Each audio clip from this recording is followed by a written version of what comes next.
حضرت یوسف علیه السلام چې په هغه باندې تهمت ولګېدو دا هغه په باره کې یو ماشوم چې دنو گواهی ورکړه چې دا بری او یو حضرت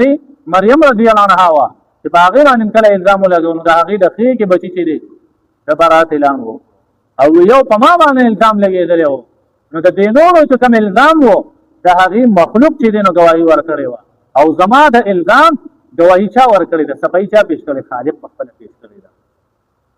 دا زماره لپاره څه ده په خبره ده او دا څه حکم الله نه نازل کړو چې د قیامت پورې په کوم پاک دامن زنانه باندې چې څوک تهمت ولګي هغه لپاره څه حد قذف دي تر دې پورې چې اتیا کوړې به د کس له ورکړي چې څوک پچا باندې څو لګي دا او واقعي او څوک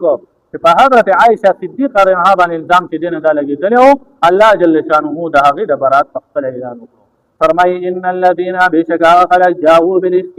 فراته کړي د په بوتان سره عصتم منکم د یو جماعت تاسو نه لا تحسبوا تاسو ګمان مکوئ د دې شر رنګ چې دا ډېر بدل تاسو لپاره بل هو خير لكم بل کتاب بهتر دي تاسو لپاره الله په دې په اړه باندې الله یو حکم نازل کړی تر قیامت پورې بداته حکم دی لكل امرئ منهم دار یو سړي لپاره تاسو نه ما حفظ استطاع من الاسم چې د کوم ګناه کړی وي دا غي وبال پاک کس باندې والذي هو خلق تولى كبره